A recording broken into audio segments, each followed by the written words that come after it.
Welcome back my YouTube channel sociology life study. और आज की क्लास एमए फर्स्ट सेमेस्टर के विद्यार्थियों के लिए है। वे विद्यार्थी जो इस बार एमए फर्स्ट सेमेस्टर में आए हैं, अर्थात जिन विद्यार्थियों ने इस बार एडमिशन लिया है, उन विद्यार्थियों के लिए क्लास है आज की। तो आज की क्लास में हम जानेंगे कि जो आपका फर्स्ट पेपर है बेसिक कंसेप्ट ऑफ सोशियोलॉजी, वो क्या है, उस पेपर के अंतर्गत आप क्या क्या पढ़ेंगे। इसके साथ ही हम ये भी जानेंगे कि उस पेपर को तैयार करने के लिए आपको कौन कौन सी बुक्स पढ़नी है। क्योंकि देखो, देखा गया है कि जो एडमिशन लेते हैं उसमें कुछ विद्यार्थी तो ऐसे होते हैं कि उनका उद्देश्य केवल पास होना होता है, कि एडमिशन ले लेना और पढ़ के पास हो जाना। तो उनके लिए तो वो कोई भी किताब ले लें, आराम से पास हो ही जाते हैं। कुछ विद्यार्थी ऐसे होते हैं जिन्होंने समाजशास्त्र में अपना एक कैरियर डिसाइड करना होता है, अर्थात समाजशास्त्र में वो शिक्षक बनना चाहते हैं या समाजशास्त्र से संबंधित और कोई भी दूसरी नौकरी वो करना चाहते हैं।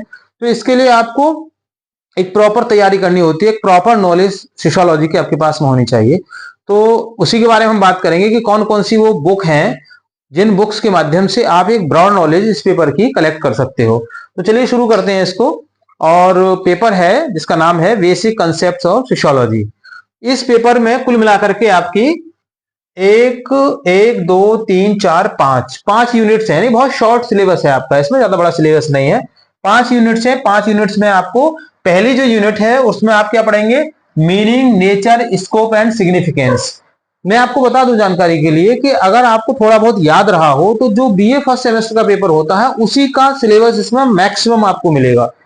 बीए फर्स्ट सेमेस्टर को अगर आपने ध्यान से पढ़ा होगा तो इस पेपर को तैयार करने में कोई आपको ज्यादा दिक्कत नहीं आएगी। लगभग सिलेबस वहीं से इसमें उठाया गया और नाम भी उसी से मिलता जुलता है इसका, बेसिक कंसेप्ट ऑफ सोशियोलॉजी।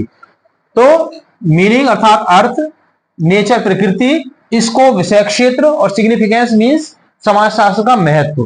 पहली यूनिट में आपको पढ़ना है समाजशास्त्र का अर्थ क्या है, समाजशास्त्र की प्रकृति क्या है, समाजशास्त्र का विषय क्षेत्र क्या है और समाजशास्त्र का महत्व क्या है।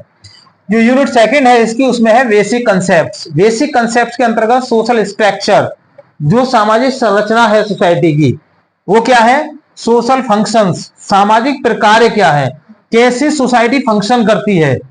देन सोसाइटी, समाज क्या है, कैसे बनता है। कम्युनिटी, जो समुदाय है वो कैसे बनते हैं, क्या है समुदाय और क्या उनकी भूमिका है समाज में। एसोसिएशन अर्थात समितियां, समाज में समितियां क्या होती हैं, क्यों समाज में समितियों की आवश्यकता पड़ती है और जो समितियां हैं उनके क्या फंक्शंस होते हैं, क्या कार्य होते हैं सोसाइटी में। तो ये आप पढ़ेंगे सेकेंड यूनिट के अंतर्गत। इसी यूनिट में आपको पढ़ना है सोशल ग्रुप्स, कि सामाजिक समूह क्या है, सामाजिक समूह क्यों बनते हैं, क्या उद्देश्य है उनका, सोसाइटी में रोल क्या है। क्लास, वर्ग क्या है ना, जो वर्गीय चेतना आप जानते होंगे, वर्ग क्या है, क्लास, जैसे उच्च वर्ग, मध्यम वर्ग, निम्न वर्ग, उच्च उच्च वर्ग, उच्च मध्यम वर्ग। इस तरीके से बहुत सारे क्लासिफिकेशन होते हैं वर्ग के, जो आपके आर्थिक आधार पर, सामाजिक आधार पर, सांस्कृतिक आधार पर उन वर्गों का निर्माण होता है। फिर है एक्टिव सोसाइटी, सक्रिय समाज हम किसे कहते हैं, क्या है सक्रिय समाज। देन रिस्क सोसाइटी, जोखिम समाज कौन सा होता है। So what is the difference between active society and risk society. सक्रिय समाज और जोखिम समाज दोनों में क्या अंतर है और कहां कहां पर यह समाज विशेष अस्तित्व में रहता है, देखा जाता है। Then status and role, what is the meaning of status and role, अर्थात समाज में परिस्थिति क्या है और उसकी भूमिका क्या है, किसी व्यक्ति की उसकी परिस्थिति जिसको कहते हैं हम स्टेटस, रोल मींस भूमिका। तो स्टेटस एंड रोल आप पढ़ेंगे और इसी में आप पढ़ेंगे ग्लोबलाइजेशन अर्थात भूमंडलीकरण। भूमंडलीकरण क्या है और भूमंडलीकरण का क्या प्रभाव भारतीय समाज में पड़ा है। यूनिट नंबर थर्ड में आप पढ़ेंगे सोशल इंस्टीट्यूशंस, अर्थात जो सामाजिक संस्थाएं हैं वो क्या हैं, कौन कौन सी हैं, जैसे फैमिली, परिवार क्या है, क्यों अस्तित्व में आए, क्या आवश्यकता है उनकी और आने वाले जो समय है समाज है उसमें परिवार का क्या महत्व क्या है और क्या अस्तित्व है उसका आने वाले समय में। इसी तरीके से मैरिज, विवाह क्या है, कैसे अस्तित्व में आया। किनशिप अर्थात नातेदारी व्यवस्था क्या है, कास्ट जाति व्यवस्था क्या है और रिलीजन धर्म क्या है। तो ये सारे के सारे आप सोशियोलॉजिकल पर्सपेक्टिव से इन सभी संस्थाओं के बारे में आप पढ़ेंगे। यूनिट नंबर 4 में आप पढ़ेंगे इकोनॉमिक इंस्टीट्यूशंस, अर्थात आर्थिक संस्थाएं, समाज में आर्थिक संस्थाएं कौन कौन सी होती हैं, जिसमें है मार्केट अर्थात बाजार, कैपिटल मींस मुद्रा, प्रॉपर्टी संपत्ति, एंड डिवीजन ऑफ लेबर श्रम का विभाजन या श्रम विभाजन। यूनिट नंबर 5 जिसमें आपको पढ़ाया जाएगा पॉलिटिकल इंस्टीट्यूशंस अर्थात राजनीतिक संस्थाएं कौन कौन सी हैं। एलीट, एलीट मतलब अभिजन, इसको शब्द हिंदी में इस्तेमाल करते हैं। एलीट क्लास या अभिजन वर्ग का मतलब होता है समाज का वह वर्ग जो उस सामाजिक व्यवस्था के टॉप पर बैठा हुआ है, जो टॉप में होता है, ऊपर होता है, उसको हम एलीट सोसाइटी कहते हैं। पावर शक्ति क्या है, अथॉरिटी मींस सत्ता क्या है या इसको अधिकार भी आप कह सकते हैं। देन ब्यूरोक्रेसी, ब्यूरोक्रेसी क्या है मींस नौकरशाही। डिसेंट्रलाइजेशन ऑफ पावर शक्ति का वितरण, डिसेंट्रलाइजेशन जो पावर है, जो शक्ति है उसका डिसेंट्रलाइजेशन क्या है अर्थात शक्ति का वितरण क्या है। देन लीडरशिप, लीडरशिप मींस जिसको कहते हैं हम नेतृत्व, नेतृत्व क्या है। तो ये क्या है, ये सारे के सारे पॉलिटिकल इंस्टीट्यूशंस हैं जो आप यूनिट नंबर 5 में पढ़ेंगे, अर्थात बिल्कुल लास्ट में सिलेबस का जो पार्ट है वहां पर आप इनका अध्ययन करेंगे। अब देख लेते हैं कि इस पेपर को तैयार करने के लिए हम कौन सी किताबें पढ़ें जिससे कि हमारी नॉलेज एक ब्रॉड लेवल पर हो जाए।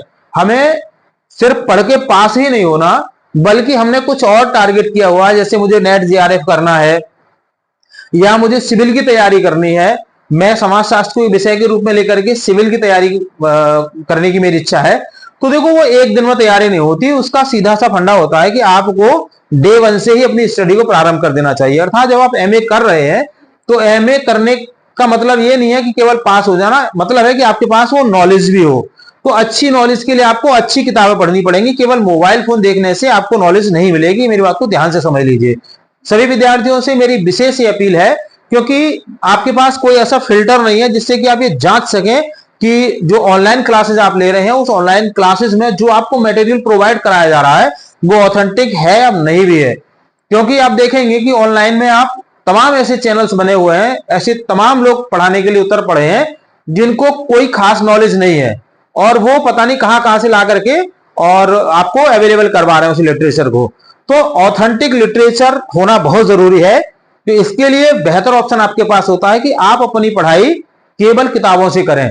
मैं ये नहीं कह रहा कि आप बिल्कुल निगलेक्ट कर दें सोशल मीडिया के लिए या यूट्यूब पर जो भी ऑनलाइन क्लासेस हैं आप ले सकते हैं, लेकिन पहले जांच लें कि वहां जो आपको लिटरेचर अवेलेबल कराया जा रहा है कि वो उन ऑथेंटिक बुक से ही लिया गया है जो वास्तव में है। तो कौन कौन सी बुक्स आपको इस पेपर के लिए पढ़नी है मैं आपको बता देता हूं। एक पुस्तक है लेविस कोजर और रोजनबर्ग की, जिसका नाम है सोशियोलॉजिकल थ्योरी।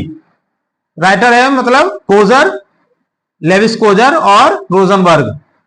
एक पुस्तक है इसकी एम हारालम्बोस की, जिसका नाम है सोशियोलॉजी थीम एंड पर्सपेक्टिव्स। एक पुस्तक आप ले सकते हैं इसमें एथनी गिडिंस की है, जिसका नाम है सोशियोलॉजी इंट्रोडक्टरी रीडिंग्स। और एक बहुत ही महत्वपूर्ण पुस्तक है ये अब्राहम इसकी फ्रांसिस की, जिसका नाम है कॉन्टेम्परेरी सोशियोलॉजी। और एलेक्स इंकेल्स की एक पुस्तक है जिसका नाम है what is sociology. This is very important book for preparation of master degree the paper basic concept of sociology. तो इस किताब के माध्यम से आपका पूरा कंसेप्ट क्लियर हो जाएगा। तो एक किताब है ऊपर वाली जो मैंने आपको बताई, अगर उन्हें आप कहीं से मतलब फाइंड नहीं कर पा रहे हैं तो मेरा विशेष आपके लिए सुझाव है, सजेशन है कि आप इस किताब को तो जरूर ले लें, व्हाट इज सोशियोलॉजी। और ये एलेक्स इंकेल्स की पुस्तक है, रेफरेंस बुक है, ज्यादा महंगी नहीं, आपको आसानी से मिल जाएगी। लाइब्रेरी में भी ये किताबें अवेलेबल हैं, आप पढ़ने के लिए चाहें तो लाइब्रेरी से भी आप हेल्प ले सकते हैं। तो प्रिय विद्यार्थियों आज की क्लास में बस इतना ही है। मुझे उम्मीद है कि आपको सिलेबस पूरा समझ आ गया होगा। अगर कहीं कोई भी कंसेप्ट आपका क्लियर नहीं है तो मेरा विशेष आपसे निवेदन है कि आप मुझे कमेंट बॉक्स में लिख करके बता दीजिए। मैं कोशिश करूंगा कि उस जो आपकी समस्या है उसका समाधान मैं कर सकूं। इसके अलावा मैं आपको बता दूं, अगर हमारी क्लास ऑफलाइन नहीं चल पाएगी तो आपकी 1 by 1 ये जो टॉपिक्स मैंने यहाँ पर दिए हैं जो सिलेबस के हैं उनको हम जो क्लास होगी लाइव क्लासेस में भी ये टॉपिक्स हम डिस्कस करेंगे। इसके साथ ही आपको वीडियो इसके जो क्लासेस हैं वो आपको मिलते रहेंगे। तो चलिए, चैनल पर अगर नए हैं तो मेरा विशेष निवेदन है कि आप उसको सब्सक्राइब जरूर कर लीजिएगा। वीडियो पसंद आए लाइक शेयर कीजिएगा उन सभी विद्यार्थियों के लिए। चैनल पर जुड़ने के लिए थैंक यू। मिलेंगे अगली क्लास में, तब तक के लिए जय हिंद।